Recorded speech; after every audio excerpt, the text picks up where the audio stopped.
a nombre de la Secretaría de Extensión Académica de la Facultad de Filosofía y Letras y del Centro Nacional de Investigación Teatral Rodolfo Sigli, agradezco su presencia y agradezco infinitamente la presencia de Karina Gidi, Gracias. de Jaime Chabó, Gracias.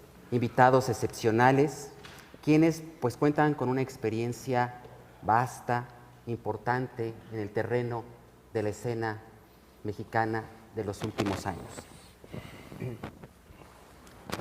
Voy a contextualizar un poquito el libro al que hizo referencia Ignacio Escárcega con relación precisamente a lo que sucedió hace 50 años y que de alguna manera este coloquio tiene la intención de conmemorar este aniversario, estas bodas de oro, digamos, de la aparición de un libro. Es raro en las efemérides conmemorar la aparición de una publicación. Generalmente conmemoramos centenarios de nacimientos de dramaturgos importantes, fallecimientos, acontecimientos, pero que aparezca un libro, y un libro tan importante y tan relevante como es este, pues es loable que ahora lo estemos honrando, trayendo otra vez a cuenta las preguntas y las reflexiones de aquel entonces.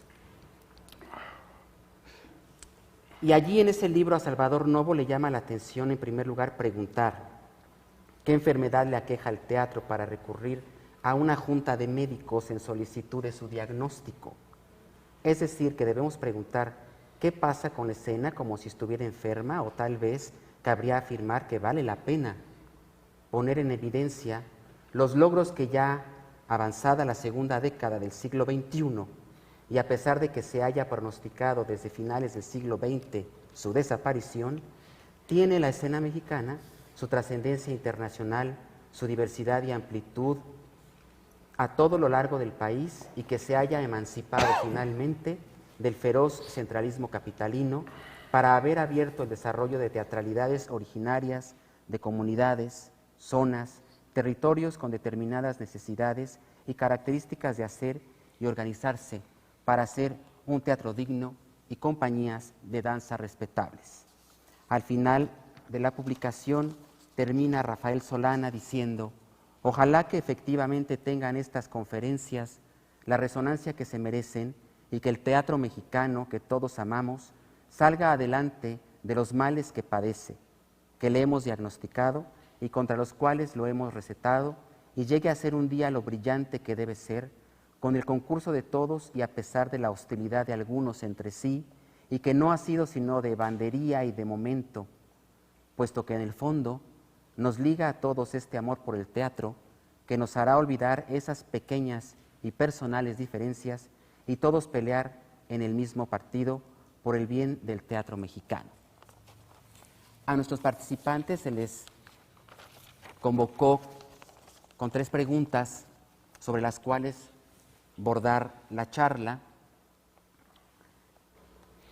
Una, ¿cuál ha sido su participación en la escena mexicana en los últimos años? Y quiero presentarles, en primer lugar, al maestro Jaime Chabó, quien es dramaturgo, estudió letras hispánicas y literatura dramática y teatro en la UNAM, así como cine en el CUEC, becario del Sistema Nacional de Creadores de Arte, dirige la revista de teatro Paso de Gato, ha sido merecedor en 3 ocasiones del Premio Punto de Partida de la UNAM en 1987, 1988 y 1989. Premio Nacional de Dramaturgia Fernando Calderón, 1990, Premio Iniciación Dramatúrgica, 1989, Premio al Mejor Teatro de Búsqueda, 1994, Premio Oscar Liera por Mejor Dramaturgia Actual, Premio Nacional Obra de Teatro, 1999, Premio Filig de Dramaturgia, el Mejor Teatro para Niños, 1999, por Sin Pies ni Cabeza, Premio Nacional de Dramaturgia Víctor Hugo Rascón Banda, 2006, por Rachid 9/11, Medalla Especial del CELSI de España, 2010, Premio Teatro del Mundo de la Universidad de Buenos Aires, 2010, Premio de Dramaturgia Juan Ruiz de Alarcón, 2013. Ha sido investigador teatral, maestro, articulista y guionista de medios. Y bueno, aquí, aunque ponderen todos estos premios, quiero decir que además Jaime Chabó ha estado vinculado con las instituciones para llevar adelante proyectos de impulso precisamente a la dramaturgia y al conocimiento y a la teoría del teatro mexicano, proyectando la editorial Paso de Gato y proyectando otros proyectos como la Feria Internacional del Libro Teatral, en la cual colabora junto con el CITRU y la Coordinación Nacional de Teatro, así como también el Premio Internacional de Ensayo Teatral. Y pues con toda esta presentación creo que estamos ante una persona que nos puede arrojar preguntas, dudas, controversia o lo que sea. Adelante. Bueno, espero que se escuche. Sí está amplificado. Sí. Qué bueno, porque ando medio jodido de la garganta. Bueno, voy a estar usando mi vaporizador, que es el cigarro electrónico. Es una máquina de humo de teatro, es vapor, es glicerina, es lo mismo que se usa. Puro efecto. Entonces es puro efecto. Yo partiría de retomar justo las efemérides que se acaban de leer para contarles que yo nací cuando en México, para ser dramaturgo, tenías que ser parte de estar amparado más bien bajo el paraguas de un gran maestro, ¿no? Estaban los hijos de Carballido, estaban los hijos de Luisa Josefina Hernández, los hijos de Hugo Argüelles o los de Vicente Leñero. Es decir, si no pertenecías a un taller de dramaturgia de estos grandes maestros, pues difícilmente había posibilidad de desarrollo, además de que no había posibilidades formativas reales. Digamos que sigue faltando, pero hay mucho más. Y entonces yo fui alumno brevísimamente de Hugo Argüelles. Renuncié a hacerlo porque no me gustaba la megalomanía de Hugo. Y los que se convirtieron en mis grandes maestros fue uno que no se mencionó, claro, es que la nómina es grandísima, que es Gerardo Velázquez, que tuvo un final muy trágico, que era un enorme dramaturgo y era muy buen pedagogo. Y otro de mis grandes, otro maestro a la distancia fue Óscar Liera, y otro de mis grandes maestros fue Jesús González Dávila. Con González Dávila yo no participaba en un taller en su casa, sino que le daba mis textos y él me criticaba. Y bueno, en la generación a la que yo pertenezco, que es la de Luis Mario Moncada, Estela Leñero, Jorge Celaya, Silvia Peláez, etcétera, nosotros formamos un taller, que era un taller completamente atípico, porque era acéfalo. Las primeras sesiones las estuvo queriendo dirigir y queriendo convertirse en nuestro maestro Tomás Urtuzástegui. Lo expulsamos muy pronto, acabó corrido del taller, y el taller funcionó 10 años de manera acéfala.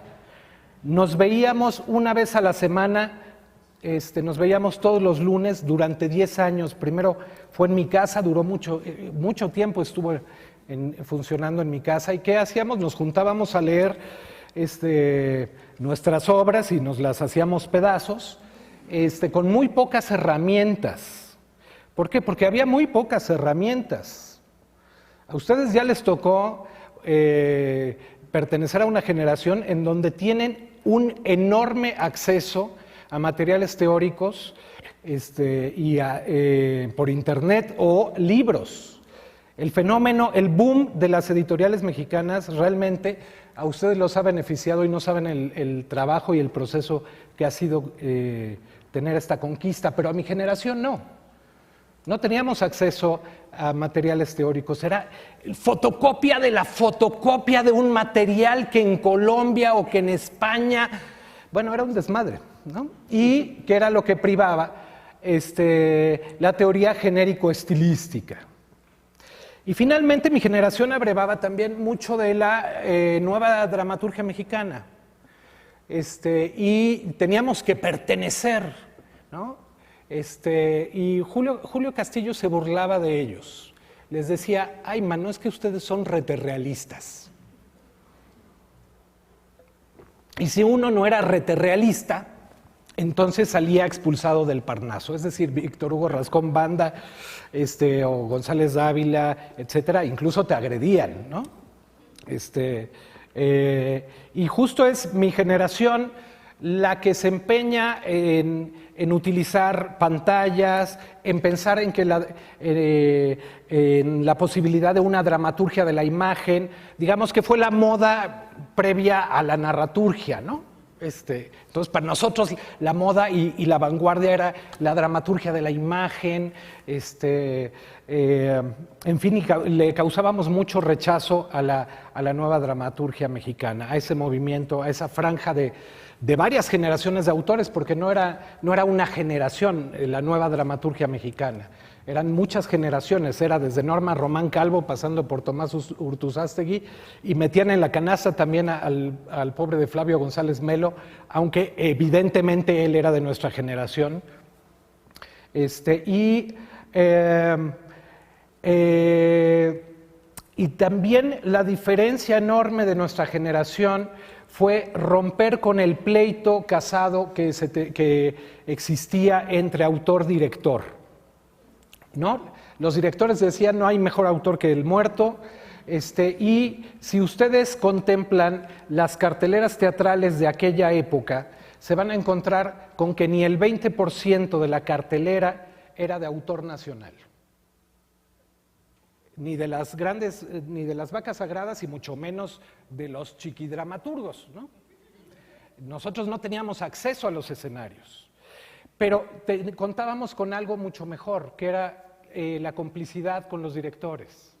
Nosotros entendimos muy rápido que nosotros no teníamos por qué entrar en comprar ese pleito ancestral que todavía cargaban los Rascón Banda y, y por supuesto Emilio Carballido, Sergio Magaña, a un Leñero, porque Leñero, a pesar de las mancuernas que hizo con Tavira, etcétera, seguía habiendo esa rencilla con los directores, de no leen bien mi texto, ¿no? En esa poética de me tocas una coma y te mato, ¿no? Del texto es algo sagrado, y letra, no sé,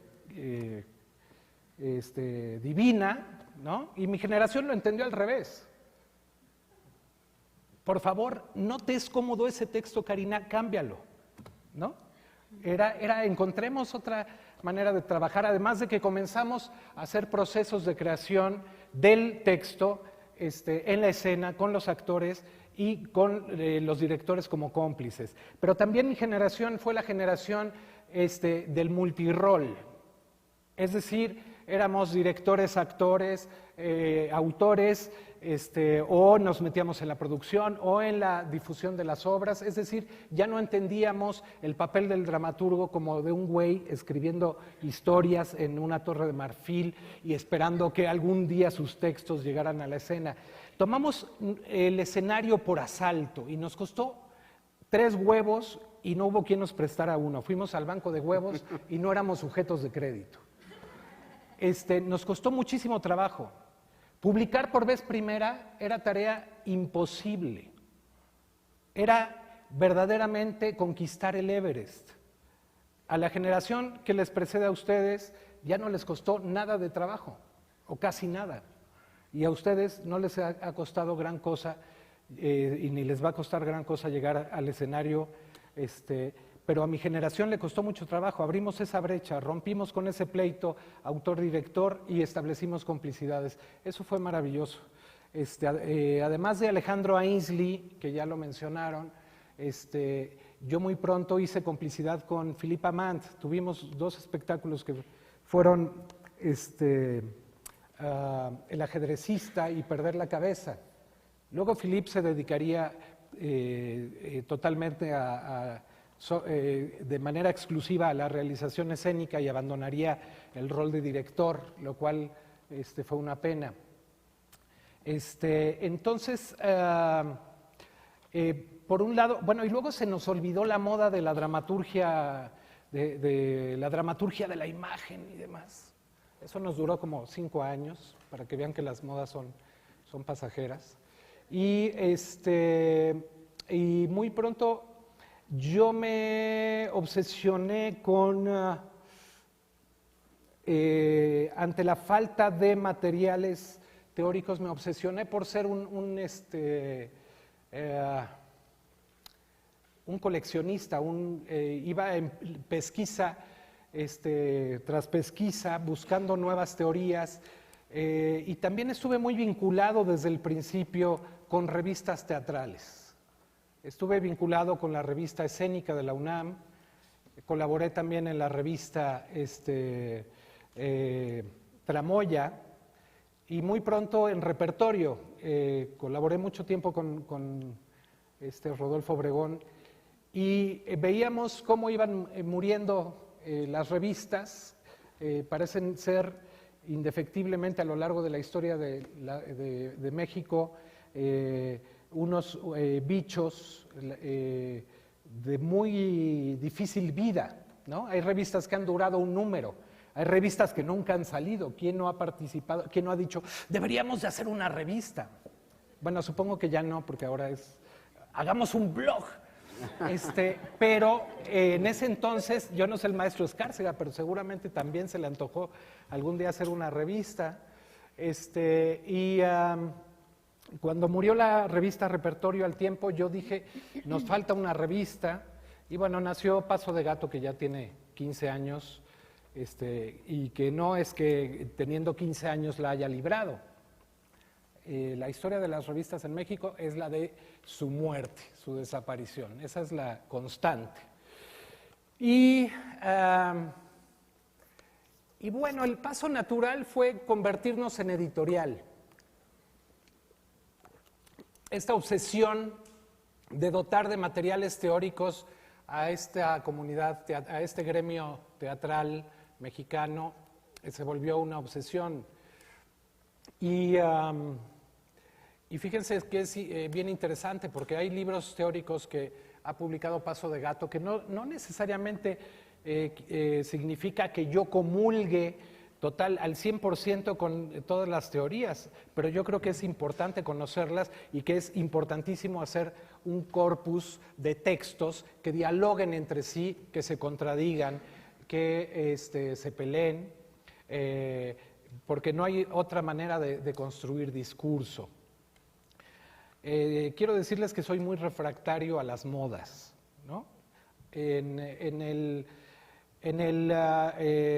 elevador de la Torre de Humanidades hace como 3 años, me subí al elevador, venían 2 chicos que no estaban en mi clase de dramaturgia, y uno le dice al otro, yo soy postdra, ¿y tú?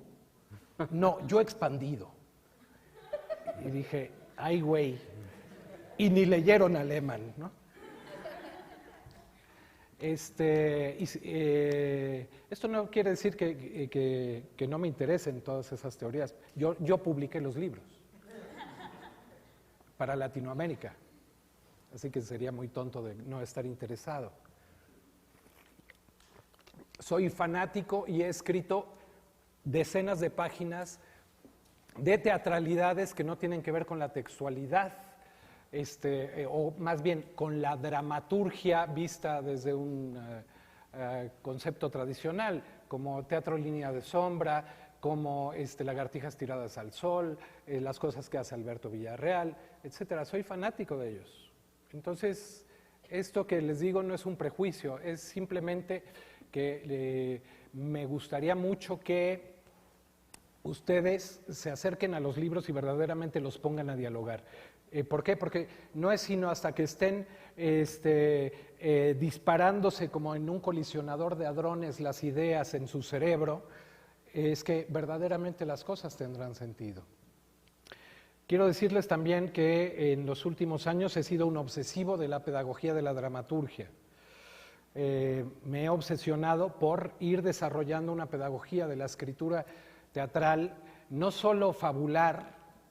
Tengo muchas preguntas sobre lo no estrictamente fabular, y de hecho también lo decía en una presentación de un libro mío en El Milagro, que algo que ha sido muy hermoso en mi carrera es haberme convertido en alumno de mis alumnos, es decir, de escuchar y de ver practicar a algunos de mis alumnos escrituras muy diversas a aquellas con las que yo comencé a practicar, me ha sido muy apasionante desarmar los juguetes que a ellos les apasionan para poderlos armar y hacerlos propios. Es decir, me he convertido en alumno de mis alumnos y eso me parece también fascinante.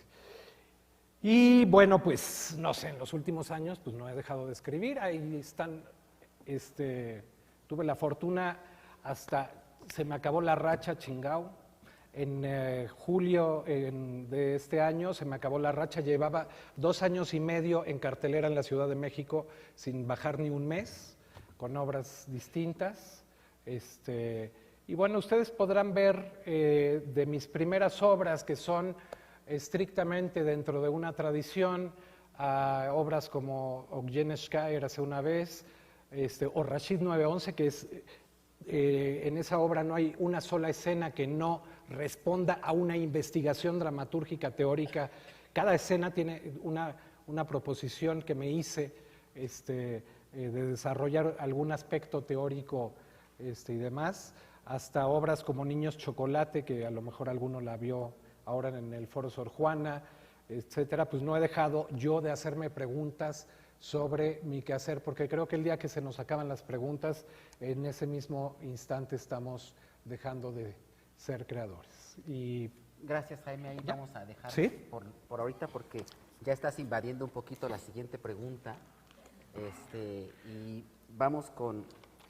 A mí me llama la atención varias cosas que dijiste, ¿no? Es esto del cambio, de algo que ya nos hablaba Estela Leñero en la mañana, en donde hay un cambio de la literatura dramática a la dramaturgia escénica, y que creo que de alguna manera hay coincidencia en ese sentido, y que a lo mejor podemos ver que es un impulso de esta misma generación, esta idea de pertenecer de la tradición a un dramaturgo y a una especie de camarillas y tener que de pronto pelearte con los que están con el otro por nada más porque aquel ya estaba peleado, de pronto era una dinámica establecida.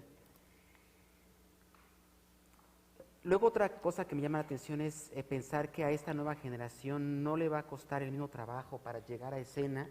Quizás, a diferencia de otros años, no eran tantas personas que accedían a la escena o interesados en el teatro como lo es ahora, que hay una demanda una mucho explosión mayor. demográfica tremenda. Y yo creo que les va a costar mucho más trabajo que nosotros, porque la competencia es mayor, ¿no? Hay más carreras de actuación, ¿no? Hay más posibilidades de estudio, ya empieza a haber maestrías y posgrados y posibilidades de desarrollarse, es decir, de entretenerlos más tiempo estudiando para que no lleguen al teatro, ¿no?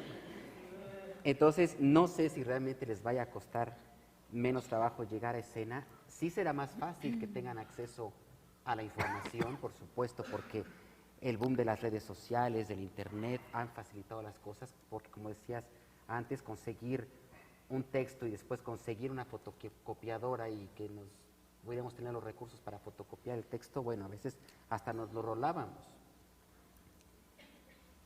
Y la vida histórica, lo de las revistas también me llama la atención porque sí es un síntoma, aún a pesar de los blogs, aún a pesar de hoy en día que digan, vamos a hacer una página web, tampoco hay continuidad en eso. No hay una conceptualización y una continuidad. Por eso es importante. Y un impacto, y es muy importante. ¿No? El Citro también tuvo su revista, que también duró un tiempo y terminó. Entonces sí creo que son esfuerzos muy grandes y que hay que sostener de manera colectiva. Continuamos con Karina Gidi. Ella es actriz de teatro, cine y televisión. Ha participado en 11 películas, protagonizando 5 de ellas. Ha sido nominada al Ariel como Mejor Actriz por Demasiado Amor, de Ernesto Rimoch, y también por su actuación en Abel, de Diego Luna, que la hizo participar en el Sundance Film Festival y en el Festival de Cannes, y por la que fue nominada al Premio Actriz del Año que otorga Canacine. Ha ganado en 2 ocasiones el Mayagüel a la Mejor Actuación Femenina en el Festival Internacional de Cine de Guadalajara por Demasiado Amor y por Tercera Llamada, de Francisco Franco, que se estrenó en el 2013. Ese mismo año ganó como mejor actriz en el festival Short Shorts por La Habitación, cortometraje de R.S. Quintanilla, no sé si es Raúl Quintanilla. Raúl Sebastián, Raúl su hijo. Sebastián, su hijo. Ha trabajado en más de 25 obras, entre las que destacan La voz humana, de Jean Cocteau, Rock and Roll, de Tom Stoppard, Neurastenia, de Jiménez Escalante, e Incendios, de Bhakti Wambad, por la cual en 2011 recibió el premio a la mejor actriz otorgado por la ACPT. En 2014 ganó el premio Mejor Actriz de Comedia que otorga la APT por la Tic Tac Boom de Sabina Berman y el premio Mejor Actriz de Monólogo que otorga la ACPT por la voz humana de Jean Cocteau. Estas tres últimas son asociaciones de periodistas de teatro y en ese sentido, bueno, es su participación como actriz de teatro, a quien con la misma pregunta le cedo la palabra. ¿Cuál ha sido tu participación en la escena mexicana en los últimos años, Karina? ¿Cuántos son los últimos años? Los ¿De últimos cuándo para acá? 5. Jaime se Yo echó me fui, no, yo me fui empezó. desde que ¿Fuiste tu empecé, biopic? perdón. Jaime, bueno, Ahorita. Jaime se fue a los últimos años desde que nació. Pero es que agarré la, perdón, sí. Pero estuvo bien porque no, faltaba contexto de esas, Había que perdón. poner contexto.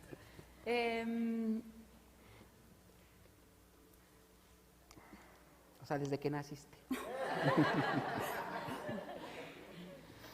Yo me crié, artísticamente hablando, con varios maestros, pero a quien considero más trascendente, el que llegó más profundo para mí como en mi formación como creadora escénica, es Ludwig Margules, en paz descanse. Y él era un maestro y un director muy peculiar. Te hacía sentir que cada uno de los proyectos en los que estabas era de una importancia para la humanidad como el agua, como el aire. Había que buscar la mayor verdad escénica, la mayor complejidad escénica, la mayor profundidad que se pudiera lograr para poder retratar a los personajes como seres humanos que idealmente alcanzaran a hacer vibrar el corazón del espectador. Era una misión para él que requería de todo el músculo cerebral, es decir, él era de los pocos directores que pedía actores inteligentes, que no quería que fuéramos bestias sensibles, capaces de sentir.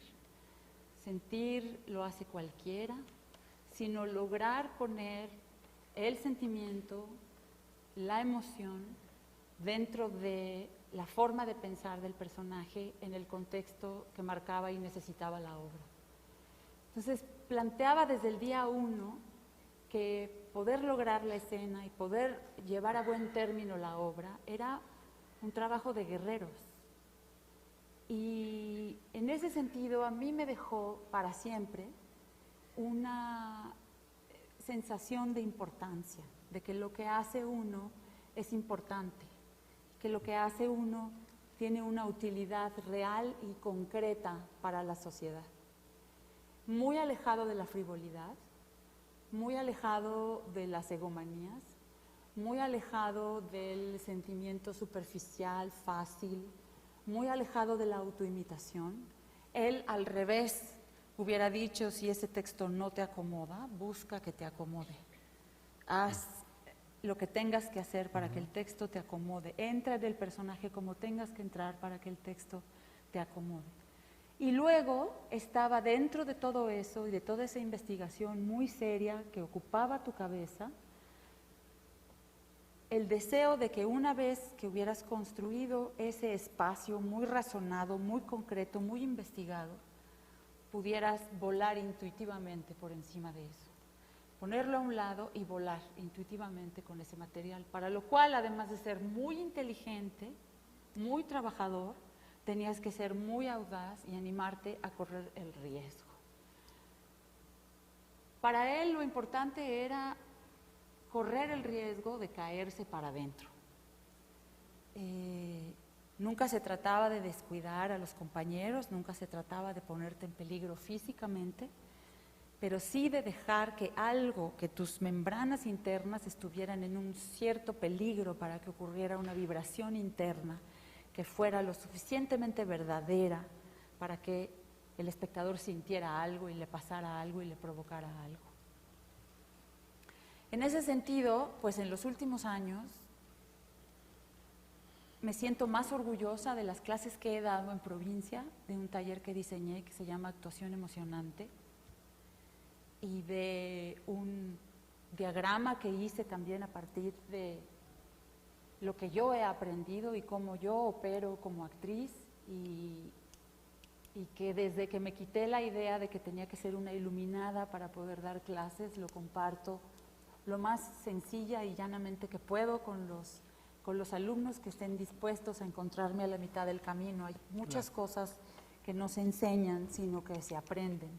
Requiere de la voluntad del otro para venir y encontrar en los datos que pueda tener de aquí y de allá su propia cocina actoral. Para eso también tuve 3 maestras que nunca fueron mis maestras, o sea, nunca supieron que fueron mis maestras. Hay otras también, pero estas 3 creo que fueron muy, muy importantes, sobre todo en esa época. Una es Julieta Egurrola, de la que aprendí la importancia de permitir que las palabras hagan una resonancia interna.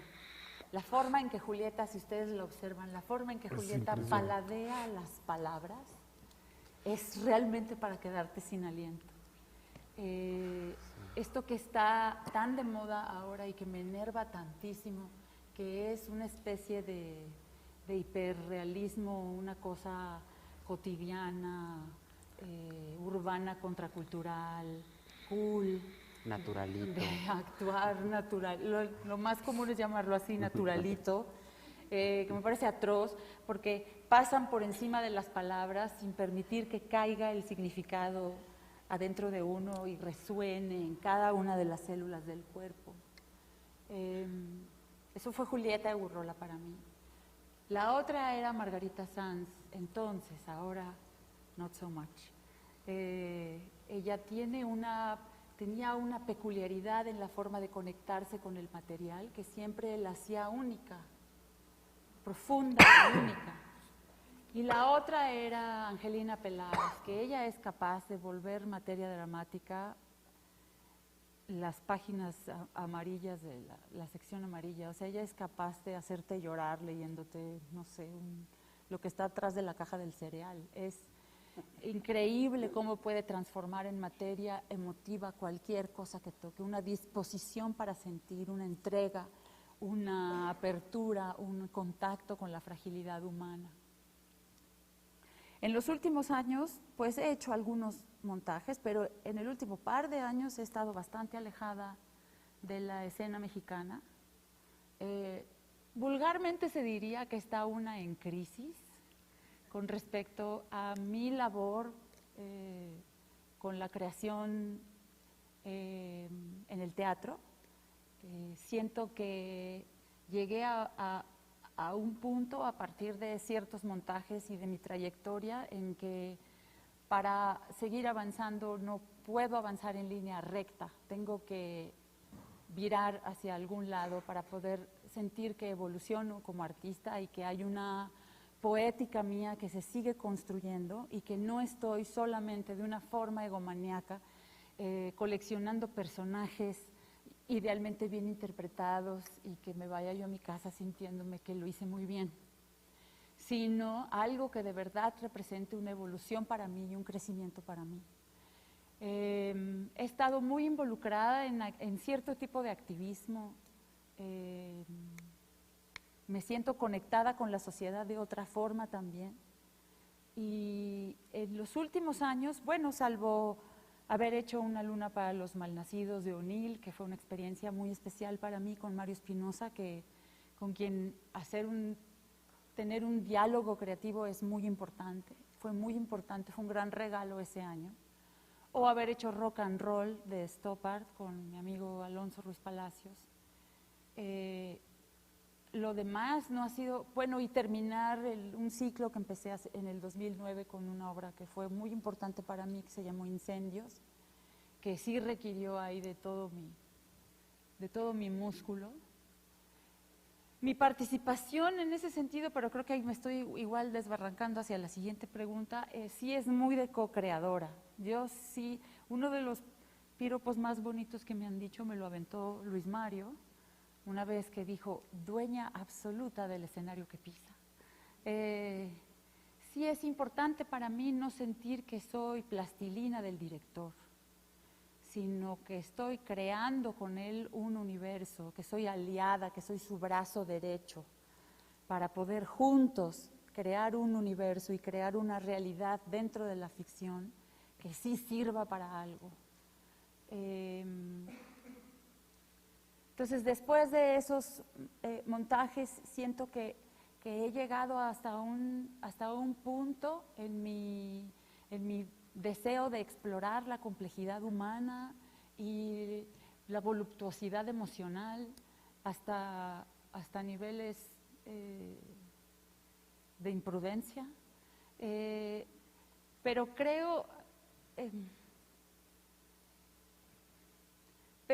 que hay que hacer más, o sea, creo que hay que buscar más y creo que hay que seguir nutriendo el instrumento y la búsqueda y seguir reflexionando sobre qué es para dónde queremos llevar el teatro. Esta democratización, quizás un poco de lo que hablaba Jaime, y con el efiteatro y con los microteatros, y salen dramaturgos de abajo de las piedras, y salen productores de abajo de las piedras, y por un lado tiene una cosa muy hermosa porque el arte deja de ser un espacio elitista donde solamente algunos cuantos van a poder entender los versos de Octavio Paz y se pone al alcance de todos, y a mí lo que me saca un poquito ronchas al respecto de eso es la sensación de falta de exigencia, de falta de rigor, de falta de un compromiso más profundo, de un deseo de realmente hacer que algo reviente en la escena, que algo reviente adentro de ti, en el mejor de los sentidos, para sí sentir que hay una expansión de uno como artista, buscando su camino y lo que uno quiere decir. Yo me he topado con amigos muy cercanos a los que le preguntas, ¿y por qué está esta escena así? ¿O por qué lo dices de esta forma? ¿O por qué? Y te dicen, no sé, así me lo pidió el director. Y yo, sin querer ser una actriz problemática, aquí está un director que espero no me desmienta, sí soy alguien que quiere sí adueñarme de cada una de las cosas que hace el personaje y de cada una de las cosas que dice y de cada uno de los silencios que tiene. Teníamos un rezo con Ludwig Margules que era, porque para él todo era de vital importancia, cada movimiento significaba, las pausas eran una atmósfera que había que habitar. Entonces en el camerino de una obra de Pinter, que fue lo primero que hice con él, decíamos, Arca de la Alianza, lléname las pausas. Porque de pronto no sabía si estabas teniendo el suficiente volumen, y con él además lo que aprendí era una grandísima economía de movimiento. Casi todo para él era excesivo. Esto que hacemos ahora, de pronto las actrices, de estar en escena haciéndonos así, él se hubiera muerto así, se hubiera caído fulminado. No muevas las manos, mi cielo, nos decía cuando estábamos haciendo alguna escena y gesticulando de más, porque la verdad era muy central, la verdad estaba muy colocada en un lugar muy pequeñito, muy esencial y muy profundo. Entonces, bueno, esa fue mi educación, eso es de donde yo aprendí, mamé lo que sé, lo que transmito a mis alumnos. Me siento muy orgullosa de haberme puesto a enlistar lo que yo considero que son las 15 virtudes del actor, porque son las cosas que yo deseo para mí, no porque sean ninguna verdad absoluta para nadie, pero son las cosas que yo busco promover adentro de mí para sentir que él, donde esté, cuando me mire, se puede seguir sintiendo orgulloso de mi trabajo. Y prefiero de pronto no hacer, prefiero de pronto decir que no a las obras de teatro en vez de entrar en esta cosa que les digo, ególatra, de ir una tras otra, soltando currículum en las conversaciones de terraza de la fiesta, de ahora en qué estás, pues estoy haciendo tal y tal y tal y tal. Hay una anécdota muy bonita que ilustra muy bien esto de una forma, de hecho, bastante pornográfica, porque estábamos en el mismo camerino, Julieta Egurrola y yo, y llega Alejandro Calva a presumirnos con cara de agotamiento que había dado 8 funciones esa semana, porque estaba haciendo el Don Juan de Molière con nosotros de jueves a domingo, pero aparte estaba haciendo teatro escolar en las mañanas y además los martes daba función de otra cosa en la gruta y tal, y entonces estaba súper exhausto. Y Julieta se voltea con la frialdad que ella puede llegar a tener con la... Por decirlo suave, estamos apenas empezando. Y le dijo, estás en todas esas obras, ¿y a qué hora actúas? Esa es Julieta Egurrola, señoras y señores. Así puede ser la Miss. Bueno, no importa, tenía razón. O sea, esta cosa de... Bueno, ya me estoy repitiendo como el gazpacho. ¿Me entendieron lo que quiero decir? Tocas un conflicto ético y una paradoja para la gente que se dedica al teatro, para los estudiantes que se están preparando para hacer este teatro, que igual sus alumnos les inculcan toda esta necesidad vital, porque sea el teatro como el agua, como el aire, como una necesidad real, ¿no? Que la gente necesite ir al supermercado y comprar una botella de agua, que necesite ir al teatro para poder vivir, y que de pronto se democratiza, hace un boom y se superficializa, sí. y que de pronto también el actor tiene y quiere y se merece vivir del teatro, sí. y de un teatro digno, y que muchas veces no sucede, y entonces es un trabajo agotador porque tienes que ensayar, porque tienes que estar en 20,000 cosas y llamados y demás, y se vuelve un conflicto no ético y una paradoja. Un poco sí, un poco sí. Ahí tiene uno que elegir. Yo empiezo una serie la semana que viene, porque hay que ganar dinero, porque hay que trabajar. Uno elige lo mejor que puede dentro de las posibilidades de la carrera de cada quien. En ese sentido, yo no puedo quejarme para nada, sería muy ingrata si lo hiciera. He tenido una carrera absolutamente privilegiada. Hace muchos años que tengo la posibilidad de elegir qué acepto y qué no. Pero es verdad, de pronto si haces una temporada en la UNAM, a lo mejor no alcanza para pagar la colegiatura de las niñas. Y entonces hay que intercalar la temporada en la UNAM con la serie de televisión, donde lees y dices, Madre Santa, tengo que decir esto y que sea verosímil, y luego pues ya te vas llorando al banco a cobrar tu cheque, ¿no? Con una carretita. Vas así.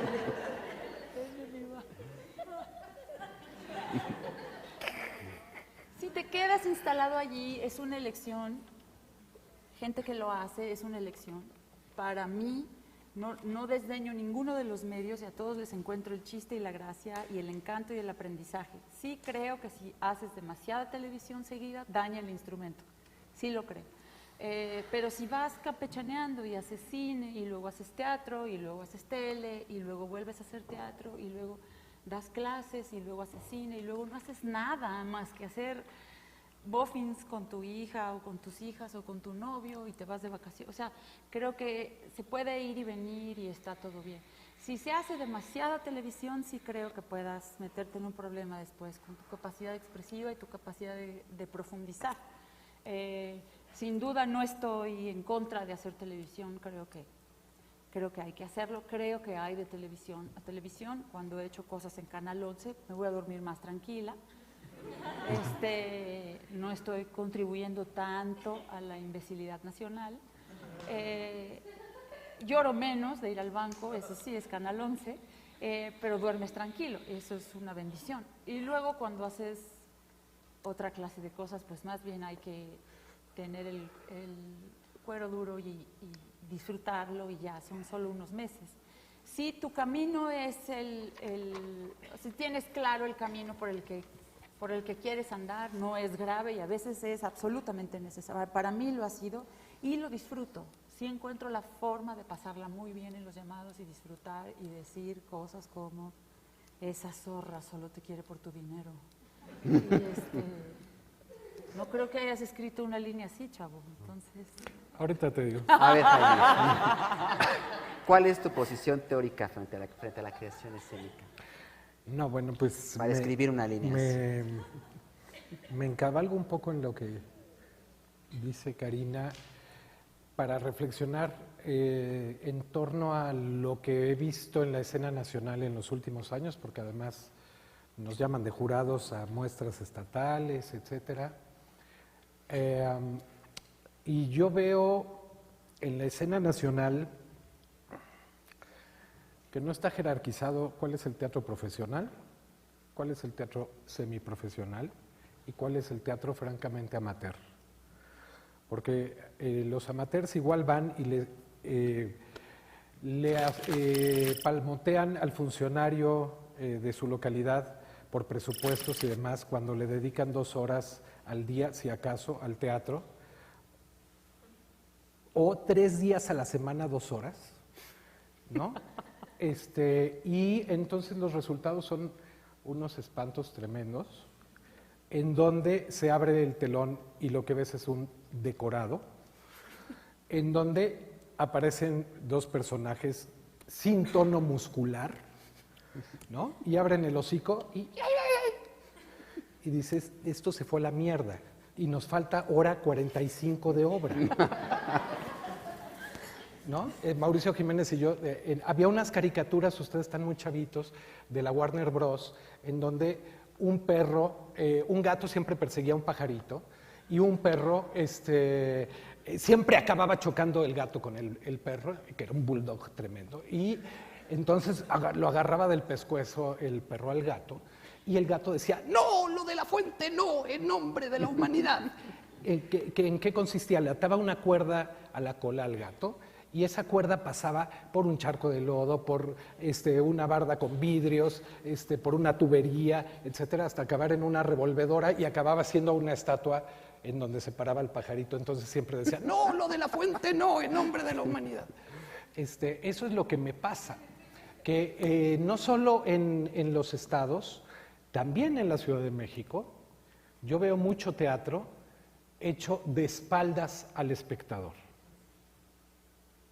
Es decir, en donde a los creadores no les pasa ni por un momento que lo que hay que hacer es profundamente eficaces en la recepción, en trabajar con la recepción, con el espectador.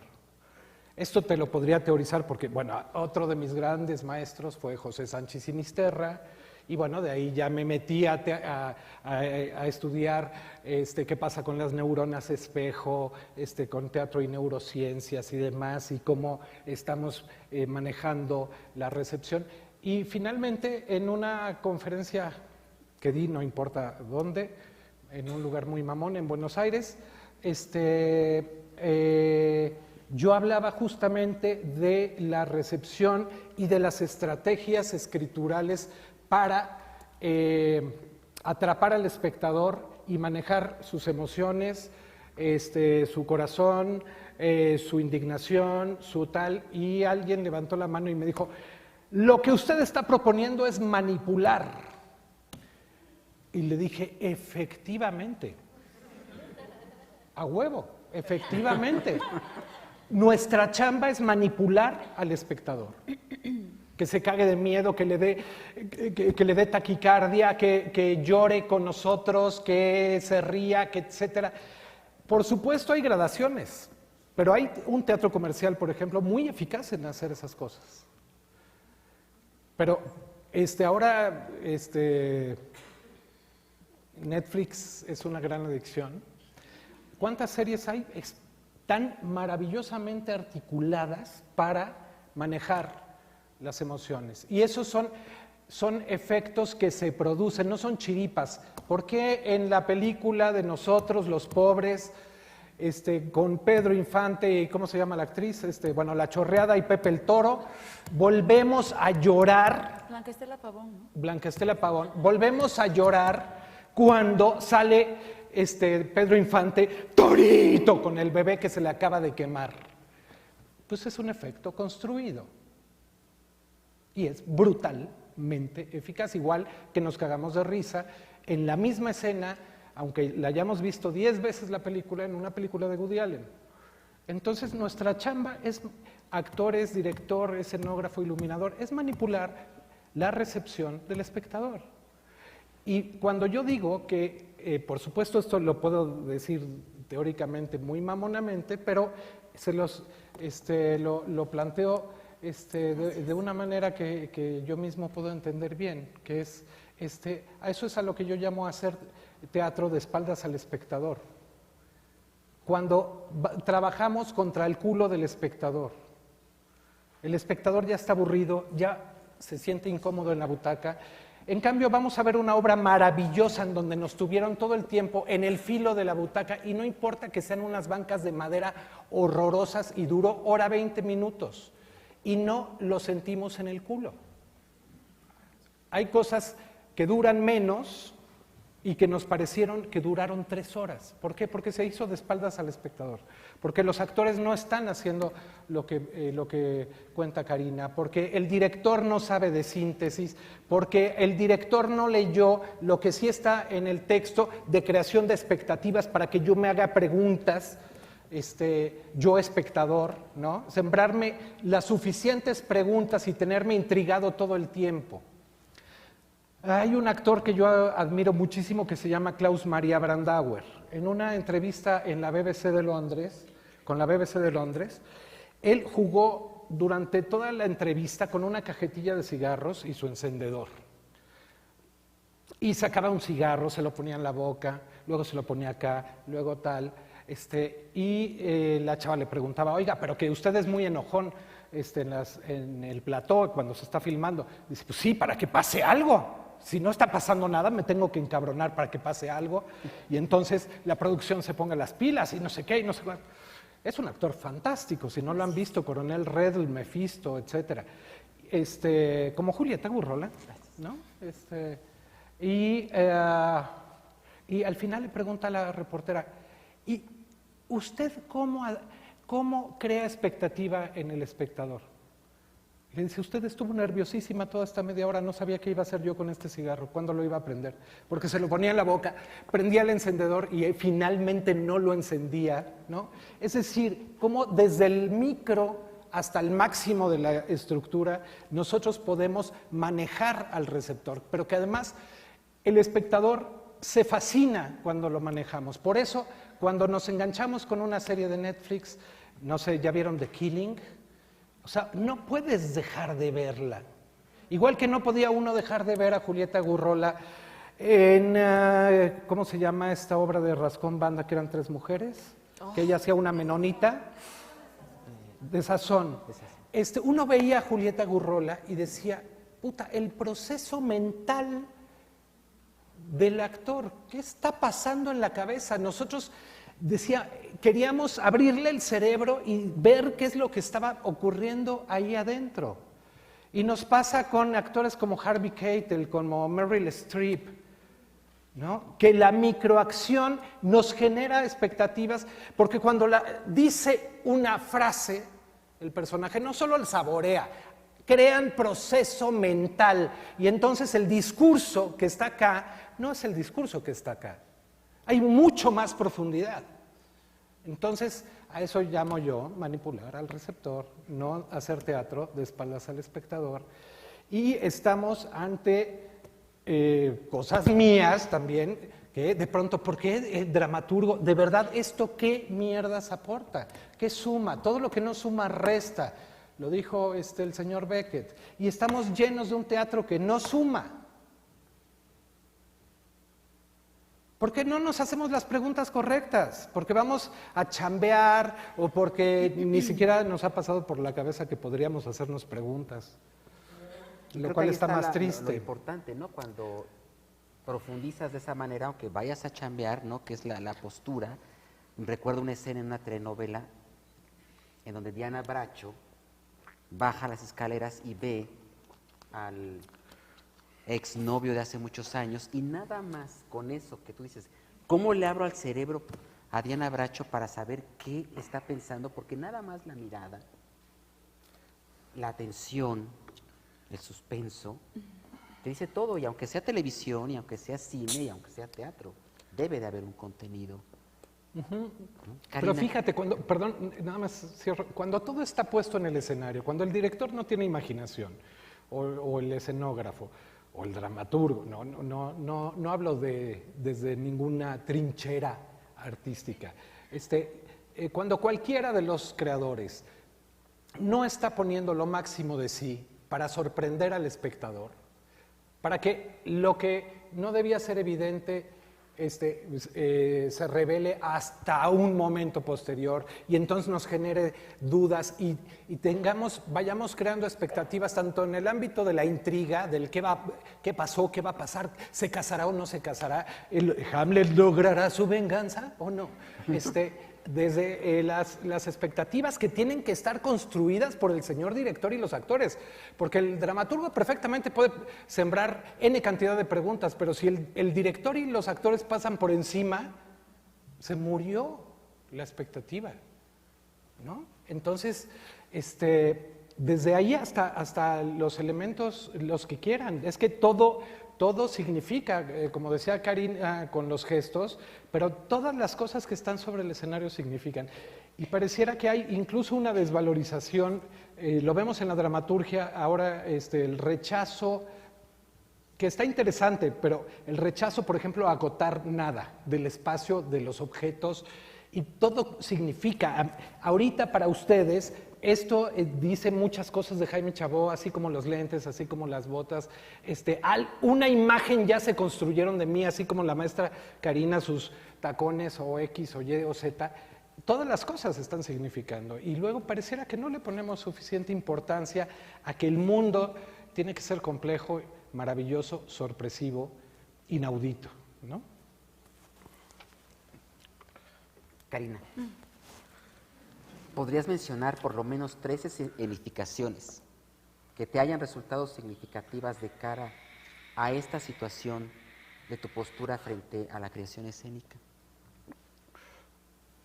Bueno, como mi postura es de la entrega absoluta, de una entrega con rigor, con riesgo, con un compromiso desde lo físico, lo vocal, la emoción, el pensamiento, o sea, buscar que el teatro suceda. He ido a algunas obras de teatro y salimos y comentamos la obra, y entonces alguien dice, qué bien está, ¿no? Y entonces yo digo, ¿sí? ¿Te pareció? Y dice, sí, qué bárbaro, como que el momento en el que tal, o cuando el actor hace muy bien este acento, o qué bien le salió lo de parecer jorobadito y tal. Y entonces yo le digo, ¿te emocionó? ¿Te preocupó lo que estaba pasando? No. Entonces ahí para mí, desde mis estándares, lo que deseo para mí es lo que deseo para los otros, como decía yo hace rato con respecto a mis talleres de actuación. El teatro no sucedió, el teatro no ocurrió, la magia verdadera y el poder verdadero del teatro no ocurrieron. Entonces, para mí las que sí han ocurrido, pues sí puedo pensar en varias. La primera que totalmente me sacudió y me cambió la forma de mirar el poder de la vida en escena fue La señora Klein, que es un montaje de la prehistoria, que dirigió Ludwig Margules, donde estaban Delia Casanova, Margarita Sanz y Ana Ofelia Murguía, y era esto que dice Jaime, de estar al borde del asiento. Yo no recuerdo cuántas horas duró, también estaba yo muy chava, entonces no sé cómo habría envejecido si la volviéramos a ver ahora, pero me impresionó profundísimamente. Todo lo que estaba ocurriendo ahí era verdadero, intenso, profundo y reventado. Y me dejó sin dormir esa noche de la impresión. Claro. Y de pensar, eso es lo que yo quiero hacer, ese es el teatro que yo quiero hacer. No se sentía nada que estuviera fácil, que no tuviera un componente de riesgo en las actrices. Y además había belleza, y como dicen por ahí, no se puede vivir como si la belleza no existiera. Y era muy poderosa esa obra para mí. Recuerdo un montaje de Martina Costa, también de la prehistoria, que se llamó Carta al artista adolescente, que era divino. El protagonista, en paz descanse, Alejandro Reyes,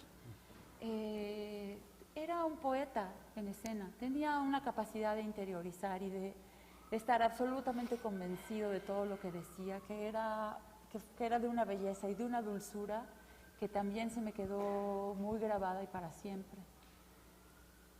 Y recientemente hay otros dos montajes en los que puedo pensar. Uno es de Alberto Villarreal, que se llamó Ensayo sobre los débiles, que luego me enteré que es su obra más personal. Y que había algo de impudicia en la forma de presentar las emociones de los personajes que era muy conmovedora. Y también tenía una forma de narrarse arbitraria, caprichosa, pero que sí acababa de lograr englobarse en un todo que tenía mucho sentido. Y la última que vi, que recuerdo ahorita, pero estoy muy cansada y con pésima memoria, seguro hay más, se llamó La vida es sueño, que hizo Claudio Valdés Curi. La vida es sueño. El auto sacramental. El auto sacramental, porque Calderón de la Barca hizo un La vida es sueño y luego creo que 25 años después hizo el auto sacramental, y era un montaje. Tú entrabas al escenario cuando estaban los actores haciendo una especie de coreografía que se volvía algo como de mantra corporal para concentrarse. Yo ya nada más de ver eso me quedé muy impresionada. Y luego toda la narración de la obra, el texto, sí se sentía, luego me enteré que es una obra que se tardaron 11 meses en montar. No todos nos podemos dar un lujo así, con los medios de producción que hay y con la vida como es, de poder ensayar sin cobrar un peso durante 11 meses. Es como, no sé, de quién hay que ser hijo o cuántas veces hay que sacarse la lotería para hacer algo así. Pero sí se sentía ese trabajo tan grandísimo. Esas puedo mencionar por ahora. Ya dije 4, me pasé por no está una. perfecto. ¿Tú, Jaime? De la calle, de película, Dulces Compañías, de Julio Castillo, Señora Klein, pero está la de Camus, que dirigió Ludwig, de las últimas, Los Justos.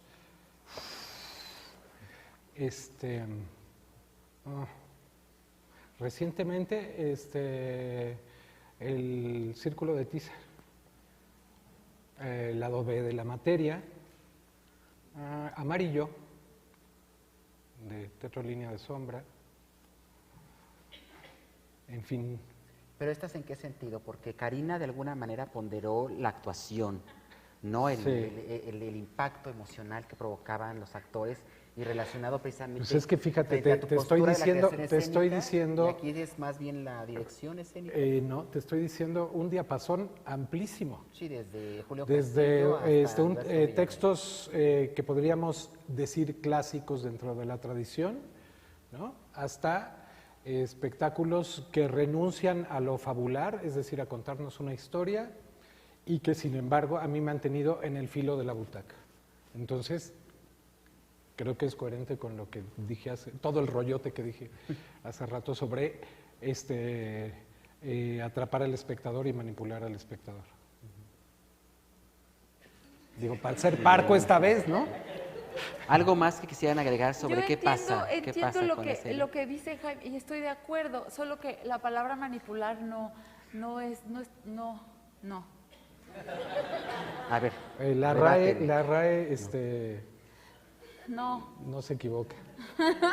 No me gusta, nunca pienso así cuando estoy trabajando un personaje o haciendo una obra, nunca pienso, cámara, si le hago así, entonces el espectador jamás va a entrar en shock, ¿no?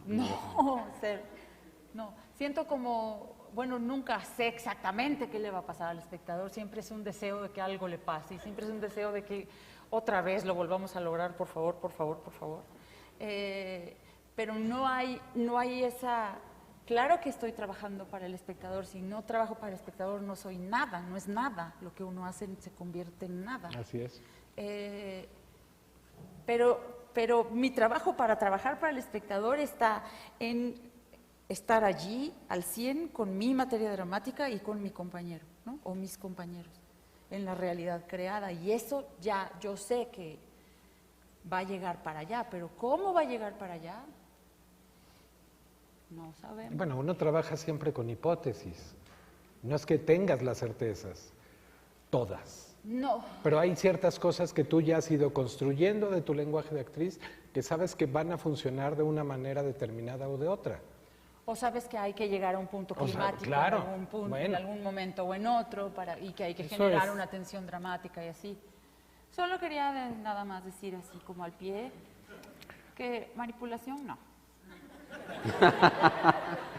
Pero Es un suave y respetuoso y bonito resultado natural de un trabajo entregado y comprometido de una que quiere que la magia suceda, pero manipulación. Bueno, la RAE no se equivoca. Pero igual va a estar con la incertidumbre de siempre, de que no sabes Claro, si estás es que logrando manipular. tampoco es que, no hombre, si te esto sale el fuera de truco. fórmulas, estaríamos hechos, ¿no? Evidentemente uno va probando y va construyendo esos efectos y vas quitando y vas poniendo. Y el gordo Margules no hacía otra cosa que eso. Para llegar a los justos, yo me lo imagino como con bisturí sacaba lo que sobraba, retardaba X o Y cosa. ¿Para qué? Para que se produjera el efecto. Si no le gusta manipular, pues entonces efectos. Pero entonces luego hay a quien le disgusta y dice, eres efectista. No, pues la palabra es lo de menos, pero bueno, es que a la pobre palabra manipular se le ha tratado muy mal y se le ha usado para fines aviesos, entonces ciertamente tiene una mala reputación, ¿no? Bueno, en el ámbito de la gente de los títeres, les parece ofensivo que digas que manipulas un títere y prefieren ¿sí? que digas que lo animas, ¿no? Animación en lugar de manipulación. Creo que sí es una palabra fuerte que tiene ya una carga. Sí, tiene un desprestigio como desprestigio, palabra, porque realmente pero recurran al... lo haces a la con las RAE. manos, el movimiento con los muñecos para crear un efecto. Sí hay realmente un trabajo mecánico que tiene que ver con la manipulación y la animación tiene que ver con el trabajo que haces tú como actor. Pero sí, de pronto, y quizá por eso a Karina le parece una palabra agresiva, como he visto que ha sido agresiva para el gremio de los titiriteros, que cuando tú dices, manipulas el títere, dice el títere no se manipula jamás, se anima. Se los dejo allí. Vamos a abrir una ronda de preguntas seguramente por acá. Sí, hay preguntas. Aprovechar aquí que están aquí Jaime Chaboy y Karina Gidi para que les hagan preguntas específicas. Nada más si les pido que sean precisos con su pregunta, que no divaguen, que no sea una conferencia. Ay. Sí. Si dices tu nombre para ubicarte. Sí, También aquí Fabián. nos están viendo por vía streaming a través de teatralia.tv. ¿Sí se logró hacer la conexión o...? Sí. Sí, soy Fabián Juárez. Mi pregunta es para Karina. Tú hablabas sobre pues, el taller de actuación que diste y tus experiencias con tus maestros a lo largo del tiempo. Y también hablabas sobre tu inconformidad con la forma de actuar hoy, o lo llegaste a mencionar un poquito, de que no te agradaba como ciertas tendencias que había ahora de actuar natural y todo eso. Sí. Entonces mi pregunta es, ¿qué necesidades crees que tendría que atender la actoralidad actual en México? O sea, desde tu perspectiva. La profesionalización. Tratar de acercarte para habitar al personaje y no acercar al personaje a ti para que te quede cómodo y puedas autoimitarte un poquito. Es una construcción un poquito más comprometida y un poquito más exigente. Siento como que tenemos la vara un poquito baja para mi gusto, que yo querría ver un esfuerzo mayor. en una construcción de línea de pensamiento, en una construcción física, en un compromiso con la fe escénica mayor,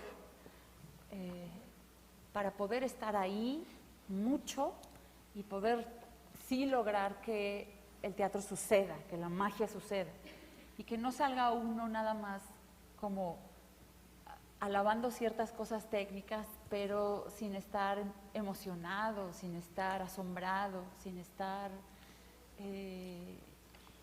pues sí, como vibrando internamente.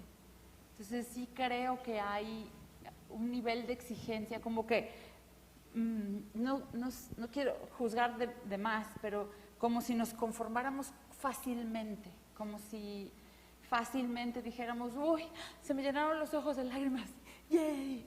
Ya logré algo, o ya medio cambié la postura, o ya medio cambié el timbre de mi voz, sino como algo más poderoso que eso, que involucra más células de ti que eso, más tiempo, y no solo 3 horas, 2 horas durante 3 días a la semana, ¿no? Sino un trabajo que te ocupe más, que demande más de ti. Entonces yo creo que lo que falta es rigor y compromiso. Gracias. No, hombre, ya sabes. Creo que para... ¿Sí voy yo? Sí. Ok. Hola a todos, mi nombre es Teopilsin Lima y tengo preguntas creo que un tanto específicas. Para Karina, ¿cuál es el proceso más largo en el que tú has estado como actriz? El proceso de trabajo más largo en el que tú has estado como actriz y qué características ha tenido y qué dificultades ves a la hora de tener un proceso largo.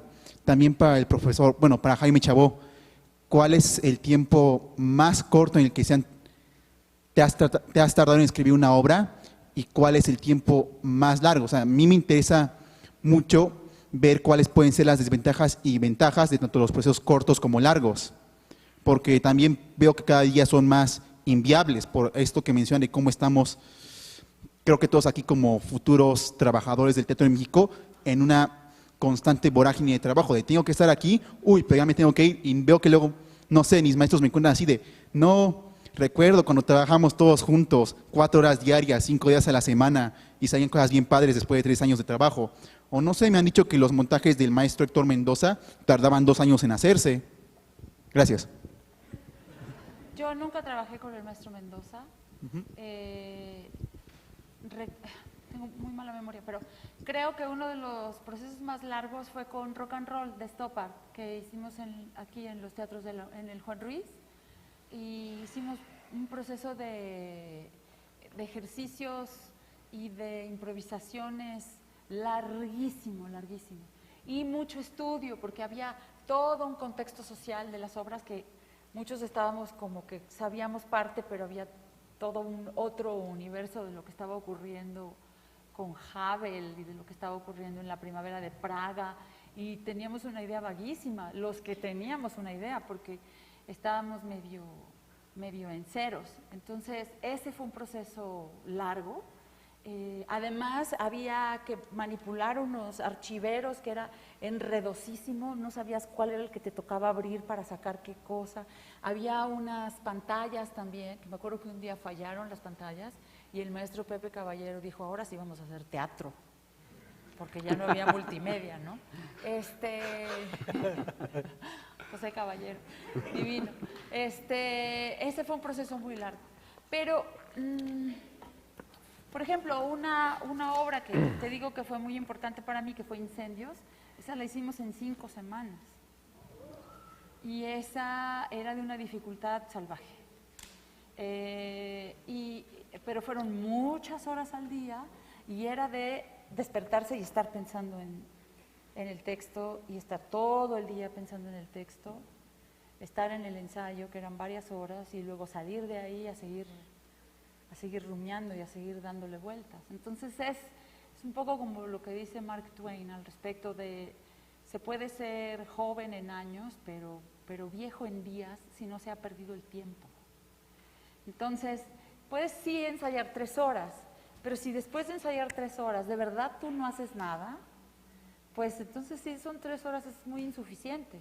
Pero si ensayas 3 horas y luego le sigues craneando, sigues buscando, sigues encontrando la forma desde el cuerpo. No importa si es de adentro hacia afuera, de afuera hacia adentro, no importa si empiezas por la forma, si logras llenarlo de suficiente sustancia, o si encuentras primero la sustancia y luego cómo se ve, cómo se mueve, qué peso tiene, cómo camina, cómo muestra su feminidad o no la muestra, cómo es su edad, etcétera, dónde está su centro de energía, todo lo que tengas que averiguar a nivel físico. Eso es tiempo que se va contigo y que va más allá del tiempo de ensayo. A eso me refiero con el rigor, y eso es cosa de disciplina personal. Hay un texto que dice, no sé si es Stephen King, no, estoy inventando, ahorita te digo quién lo dijo, no me voy a acordar, pero dice, el talento es una moneda de cambio muy barata. El talento es tan barato como la sal de mesa, a lo mejor exagera un poco, pero tiene un punto. Lo que realmente te hace llegar a algún lugar de relevancia es el trabajo personal, tu disciplina personal. Entonces, si tú cumples con tus 3 horas de ensayo, el director te dijo que ahí vas y tú ya te vas tranquilo, pues está bien. Yo pienso que hay que seguir, que hay que seguir, que hay que seguir, que hay que seguir, que hay que seguir, que hay a ver hasta dónde se puede estirar la liga, qué tan más allá se puede llegar, en la profundidad de ese momento, en reventar esa escena o en quedarte en silencio en esa escena, cuánto más puede durar ese silencio. ¿Sabes hasta cuáles son, lo que dicen todos ya, lugar común de las últimas consecuencias, ¿no? ¿Hasta dónde puede llegar eso sin que se traicione el material dramático, sin que traiciones al personaje ni a la escena? ¿Cuánto más puedes aportar y construir? ¿Cuánto más incluso en quietud, sabes? Porque no se trata como de adornos y agregarle muletillas y gestos involuntarios y así, pero cuánto más en la búsqueda de la belleza y de la verdad y de la complejidad del personaje. A veces eso no aparece a la hora del ensayo, aparece después, en el fin de semana, que dices, ¡oh! El lunes lo pruebo, ¿no? Jaime. De las obras, bueno, a mí me preguntaste de la escritura, ¿no? Lo que pasa es que a mí me cuesta mucho trabajo escribir una obra si no tengo al menos cierta claridad y certezas sobre cómo quiero que sea la estructura, ¿no? O sea, a mí me gusta mucho jugar con las escrituras, creo que ese es el territorio donde uno todavía puede innovar algo si es que hay algo que innovar. Entonces, a veces tengo una cantidad de obras inconclusas. ¿Por qué? Porque nunca me aclaré lo que quería lograr como estructura, las conquistas que yo quería hacer. Y generalmente cuando me siento a escribir ya está resuelta en la cabeza, entonces puedo tardarme 5 días o 4 días o 3 días o 20 días en escribir. Por ejemplo, con Anamnesis, que dirigió Richard Viqueira, que la hicimos para el Cervantino, me tardé mucho en masticarla, ¿no? Y de hecho yo no sabía que iba a ser una obra tan personal, porque era la proposición indecorosa del Cervantino, de Jorge Volpi, era que querían obras que fueran detonadas por Shakespeare, al estilo Tom Stoppard, Rosencrantz y Guildenstern, o Máquina Hamlet, o X, pero que no fueran adaptaciones, o sea, querían unas obras originales. Y yo no me di cuenta de a qué grado Ray Lear iba a traslucir la historia de mi padre, que duró 15 años con una arteriosclerosis progresiva, ¿no? Entonces yo dije, ay, cabrón. Y esa la escribí en 3 días. ¿Pero por qué? Porque estalló la estructura en mi cabeza, ¡pah!, ¿no? Y entonces dije, no, pues tiene que ser la misma actriz, porque no existe Regan y Goneril, solo existe Cordelia, pero en escena van a estar Regan y Goneril y Goneril, y el espectador no debe de saber que no existen hasta el momento final en que es la vuelta de tuerca, en donde nos damos cuenta de que el enfermo no es Lear, sino es Cordelia, ¿no? Entonces, no hay un proceso igual como tampoco para la actuación y la dirección. Lo que sí tengo bien claro es que no contar con una concepción estructural generalmente te lleva al naufragio. Y fíjate que no estoy diciendo que se construyan estructuras tradicionales. Anamnesis no tiene de tradicional un carambas, ¿no? Pero sí el qué juego vas a proponer y qué le vas a proponer también al espectador y a tus colegas creadores con el texto. Gracias. Sí, por ahí había otras preguntas. Sí. Muchas preguntas. Está padre eso, ¿no? Ajá, sí.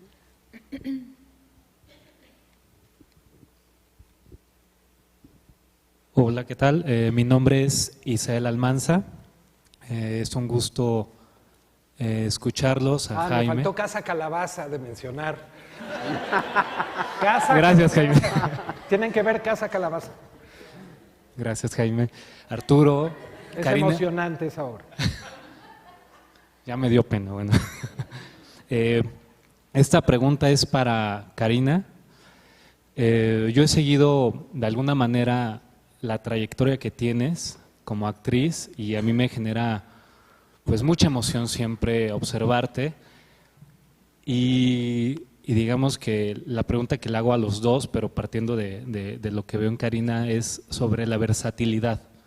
Es decir, cómo entrar a este mundo en el cual eres actriz en montajes con Ruiz Palacios, con Mario Espinosa, haces serie, ahorita estás por estrenar la de Los Adioses con Natalia Berinstein.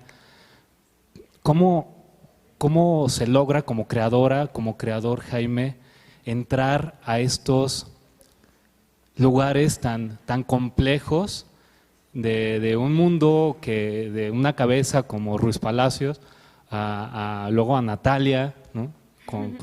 No sé, y también por el otro lado con Jaime, ¿cómo logras pasar de una obra para niños como Pipi a Rashid 911, ¿no? Y lograr que ambas esencias de las creaciones sean pues de gran aliento y pues que lleguen a vibrar al espectador? Gracias. Pues a mí no me parece que sea mucha ciencia, la verdad. Es comunicación con el director, tener una buena comunicación con el director y luego es trabajo. Luego lo demás es trabajo. Tienes intuiciones y luego tienes que comprobar tus intuiciones, hacerte las preguntas correctas. ¿Cuáles son las prioridades para el personaje? ¿Cómo podría moverse una mujer que es una mujer de 55 años que está muriendo de cáncer, que es una académica, que tiene un marido que siente ella que ya no la está apelando como antes, que ella ahora con su enfermedad tiene una necesidad de comunicación menos racional y más emocional? ¿Cómo se puede ir comunicando? Pues hay que ir probando, hay que ir haciendo, probando, haciendo, probando. ¿Cuánta coquetería le voy a poner a ese personaje? Tal vez no tanta, como le voy a poner en el segundo acto de Rock and Roll a Esme, que es su hija, que ahora es una treintañera, que es una hippie tardía, que tiene pájaros en la cabeza, que más bien es caótica en su movimiento, mientras que Nelly, la mamá, es más bien directa, o sea, sabe para dónde va, tiene un ritmo más pausado, no tiene pájaros en la cabeza, tiene carriles ordenados. Todo eso con el trabajo se va construyendo, se va armando, no es más que poder analizar al personaje como un humano y irlo dejando entrar. La palabra clave para mí es permitir. Por eso es que si la línea me incomoda y está bien escrita, si la línea me incomoda, la que está mal soy yo. La que tiene que acomodarse a la línea soy yo. Entonces, ¿cómo tengo que estar pensando para poder decir esa línea? El otro día leí no sé si fue en un tuit, a alguien que decía cosas absurdas que se escuchan en el metro y citaba una frase que decía, yo creo que no me obsesioné con él, pero creo que sí. Es fantástico, es fantástico, es precioso diálogo. Es fantástico. Uno tiene, como decía Juan Villoro una vez, que hay que dejar sin pretexto a los dramaturgos. Que los dramaturgos puedan escribir la realidad que sea de un personaje verdadero y que uno tenga la capacidad de llenar esa capacidad de pensamiento, esa forma de moverse, esa forma de ir pero no ir, toda la contradicción que sea posible, todo el ridículo que sea posible, porque de eso estamos nutridas las personas. Entonces, en realidad es solo trabajo. Nahual en Incendios es una mujer que está en el Medio Oriente, que ha tenido carencias, que su madre la trata espantoso, que a los 15 le quitan un bebé del hombre que ama, al que no vuelve a ver jamás, que tiene que dejar su casa para irse a aprender a leer y escribir. Ella no puede pararse así.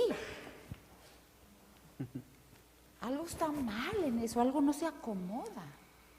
¿Sí me entiendes?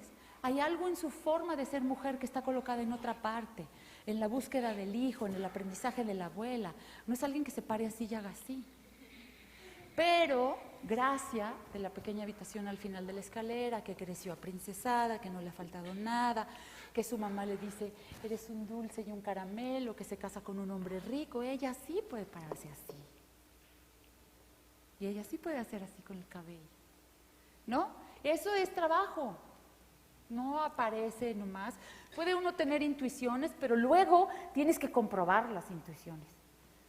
Comprobar si de verdad va por ahí o no va por ahí. Y luego tener la inteligencia para soltar las intuiciones equivocadas y buscar por otro camino. Ahí es donde está la variedad. Más que en un asunto solo plástico, digamos, o solo de capacidad física, es tratar de construir a un personaje tridimensional, a un personaje esférico. Y eso pues involucra todo, su forma de pensar, su idiosincrasia, su ritmo corporal, sus contradicciones, su sentido del humor, si es que lo tiene, y cómo es. Todo lo que pueda enriquecer, complejizar, redondear al personaje. Ser capaz de estar con el personaje en silencio, por ejemplo. No sé cuántas veces han visto un montaje en el que el actor que no habla desaparece y vuelve a aparecer cuando vuelve a hablar. No, el personaje está ahí desde el silencio en el pensamiento, en la forma de estar frente al mundo. No sé si me hice bolas en tu respuesta, en responder. Una clase de actuación improvisada. Gracias. Del texto decías que por qué tales distancias, ¿no? Híjole. Bueno, yo soy un enamorado de la palabra, además. Si tú ves de Divino Pastor Góngora, ¿no? Que incluso cuando fuimos al Festival de Manizales, en el primer montaje con mi querido Carlos Cobos, la gente juraba que estaba escrita en verso. No está escrita en verso, está en prosa. Pero y decían, pero es que suena barroco. Y pues claro que suena barroco. Hubo todo un trabajo, pero las construcciones morfosintácticas son contemporáneas, ¿no? Con un poco de juegos, con agora y cambiando de lugar palabras y demás. Y la estructura es jugando todo el tiempo con el tiempo, ¿no? Y de ahí al Kamehameha, que es sobre los niños sicarios en la Ciudad de México, que es puras palabras propias de un niño sicario, ¿no? ¿Para qué las repito? Todos se las saben. y es otro juego, pero la estructura es otra. Y Rashid 911, ahí es un trabajo de arquitectura. Pues es un edificio, ¿no?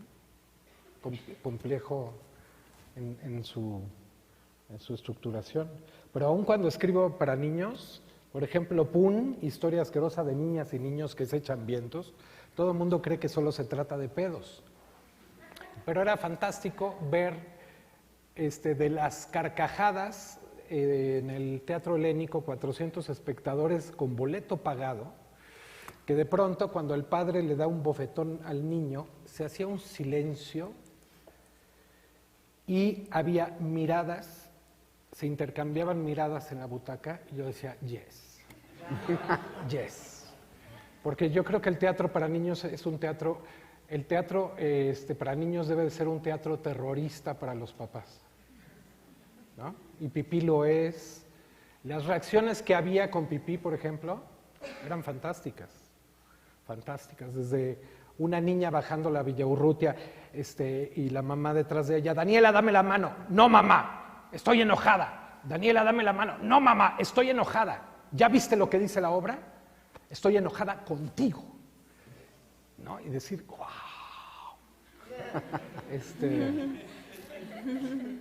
Eso es muy bonito, ¿no? Y por tanto, evidentemente cada material te propone muy distintos niveles de trabajo con el lenguaje, ¿no? Pero si ves, en todas hay, yo creo que no hay una estructura igual, no me he copiado a mí mismo, no lo he logrado, ¿no? No he hallado la formulita, no he podido meter 3 obras mías en una licuadora y sacar 6, ¿no? Como puede pasarle a alguno. Entonces, pues sí, entre mi obsesión por las estructuras y que no se parezcan y que sean diversas, y sí intentar sorprender, para no usar la palabra maldita, ¿no? Y tocar las emociones del espectador. Y es mucho ensayo y error también, ¿no? Hay hipótesis con Niños Chocolate, que acá está nuestra maravillosa iluminadora, Patricia. Era una hipótesis, ¿sí o no? Era una hipótesis que iba a pasar con el espectador, ¿no? Pero desde que trabajamos Alberto Lobnitz y yo con el texto, fue Alberto al que se le ocurrió, el protagonista era hombre, porque además la historia real de estos niños que son secuestrados en Ghana y en Burkina Faso, Níger, los países africanos más pobres que son robados para ser explotados en la industria del chocolate en Costa de Marfil y Ghana. La historia en la que yo me basé es de un chavito.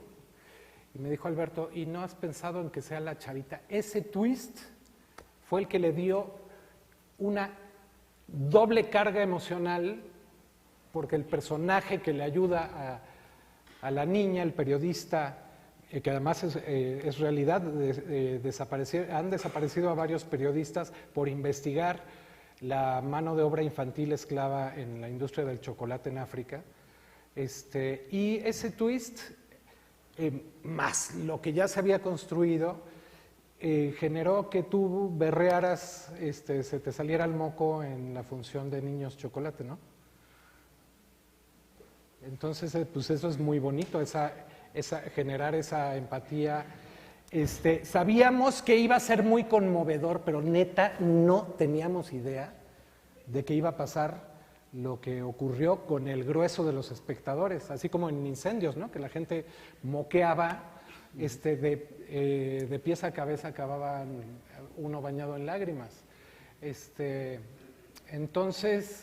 ¿Y era patrocinado por Kleenex? Sí ha habido una creciente... Primero fue la obsesión solo con las estructuras y luego fue la obsesión también, y el lenguaje, pero en los últimos tiempos es la obsesión también con qué puedes producir en el espectador, ¿no?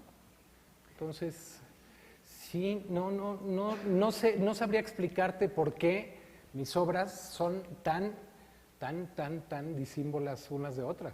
O sea, ¿qué tiene que ver que Viva Cristo Rey con Pipí, ¿no? O Niños Chocolate con lágrimas, no, pues con lágrimas de agua dulce es el mismo tema, es explotación infantil, ¿no? Pero qué sé yo, con Divino Pastor Góngora. Entonces sí, no sé responderte por qué me he querido, no ha sido una cosa volitiva de decir, lo voy a hacer, tengo que hacer la siguiente obra completamente distinta a la anterior. No ha sido así, pero lo que sí creo que me gusta mucho es que no se parezcan. Es siempre estar investigando algo así fracase, pero intentaré siempre fracasar mejor, ¿no? Como pedía Beckett. No sé. Bueno, rescato aquí de esto conversación lo que es intuición, rigor, versatilidad, como en un círculo, ¿no? Y como una receta que se puede aplicar de manera permanente al trabajo creativo y artístico. Y bueno, vamos a una última pregunta. Tenemos 5 minutos. 5 minutos, una última pregunta. A ver, ¿quién había levantado la mano? A ver, acá. Ya tiene el micrófono. Sí, ya tenía el micrófono. ¿Sí? ¿Sí? ¿Quién tiene el micrófono? Bueno, es una pregunta para ambos, porque los dos tocaron el tema de la relación con el director. Jaime Chabot dijo que intentaba que el director no se peleara con el texto y Karina mencionó que no le gustaba ser la plastilina del director. Entonces, a mí me gustaría saber cómo para ustedes, cómo ha sido llegar a este punto medio en el que todos queden conforme sin que sea algo así como de tu director resuelve mi texto o tu director hazme caso porque yo soy la actriz y yo sé. Te salió del alma.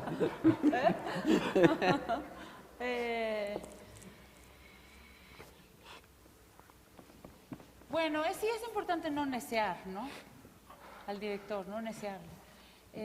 A veces sí siente uno que tiene cosas que probar. Yo me he vuelto con el tiempo muy descarada, no le aviso que voy a probar algunas cosas y las pruebo, porque a veces si se las platicas no les suenan o le dan miedo o ya están muy pendientes en el momento y entonces no les aviso. Nada más pruebo cosas, aunque sé que a algunas de esas habría alguna resistencia por parte del director. Yo nada más no puedo trabajar con los directores que desde la primera lectura te están dando notas. Me cuesta mucho trabajar con directores que te marcan cómo quieren que le hagas. A mí no me gusta que me anden estorbando. A mí me gusta que confíen en mí y que me dejen probar cosas y que luego me digan, no funciona, tienes que probar otra cosa. O sí funciona, pero más o menos, entonces métele esto o quítale lo otro. Sí soy muy respetuosa del director y de la historia que él quiere contar. Si no creo en la historia que él quiere contar y si no creo en su forma de dirigir, no acepto el trabajo. Jamás en mi vida he estado en un proceso en el que me ande peleando con el director, nunca jamás. Y nunca jamás he sentido que el director no confía en mí. Entonces, pues sí creo que esa comunicación es muy importante, que esa confianza es muy importante y que también saber no necear, saber proponer es importante y saber no necear es importante. Y así le hago y ya. No, bueno, a mí no me gusta pelearme con los directores, al revés, me gusta ser cómplice, ¿no? Me gusta ser cómplice, y a lo que aspiro con un director es que lea muy bien el texto. Una vez que lo ha leído muy bien, que haga exactamente lo que se le pegue la gana. Si quiere... A ver, no es que, no es si quieres córtale, móchale. Agrégale. Tampoco. No y sí. Es decir, creo que un texto dramático no es letra muerta. Por eso, cuando yo he estado cerca de los montajes y veo que algo suena muy mal en la boca de uno de los actores, yo me acerco, previo que me dé permiso el director, porque los dramaturgos solemos confundir a los actores luego muy gacho. Yo no hablo con un actor, sino... Y vienen y te preguntan, ¿y cómo estás viendo? Habla con tu director, yo voy a hablar con tu director, no contigo, ¿no? Porque sí podemos meter mucho ruido. Pero cuando hay ese permiso, me acerco y sí veo, estoy de acuerdo con Karina, está muy bien su postura, pero también creo que a veces los autores descubrimos muchas cosas en la escena y que perfectamente podemos perfeccionar el texto gracias a los actores. Que es gracias a los actores que puede crecer nuestro texto, que podemos encontrar zonas que ni siquiera habíamos vislumbrado. Entonces, perdón, ese retorno a partir de la creatividad del actor cuando lo hay,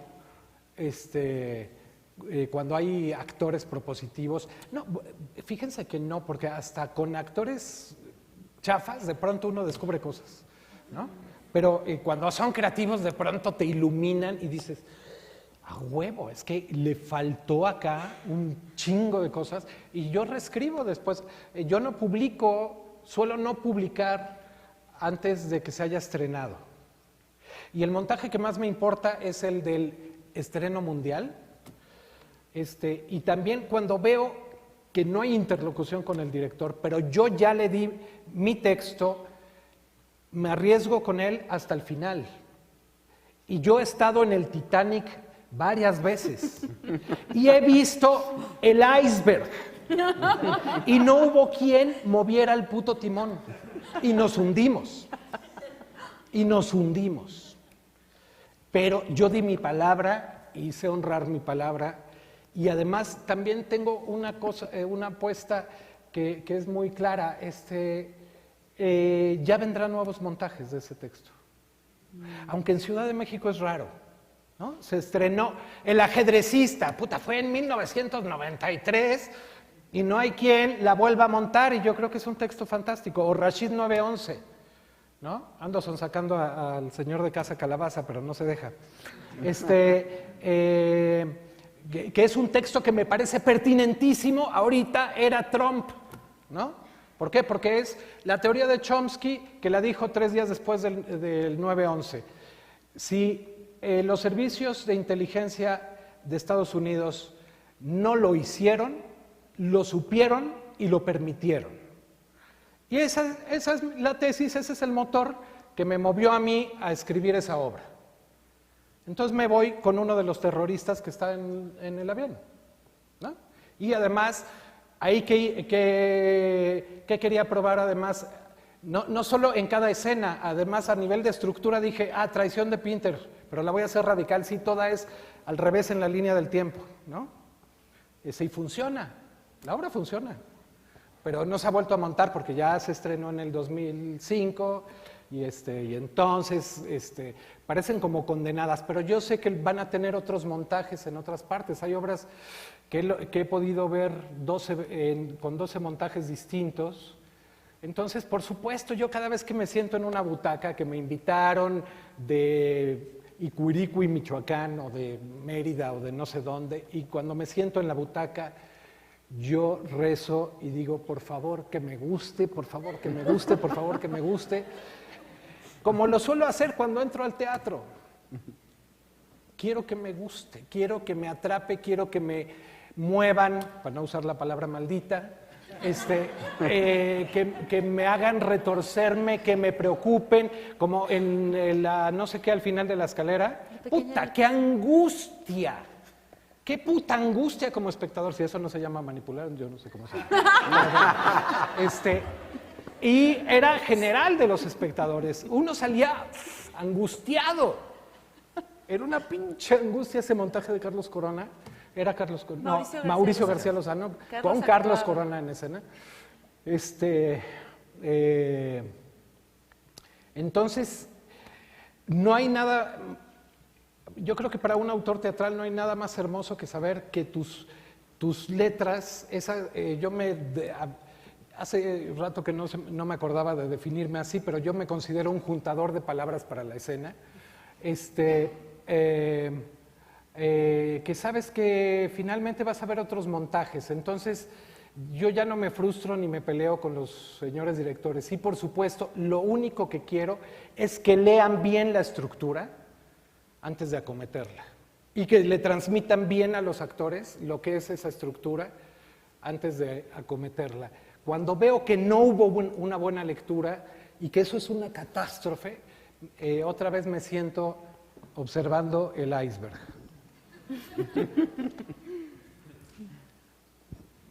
Pues muchísimas gracias, Jaime, muchísimas gracias, Karina. Gracias. Fue muy grato tenerlos aquí esta tarde y pues los invitamos a que continúen con nosotros el día de mañana a las 11, nuestra tercera mesa. Gracias.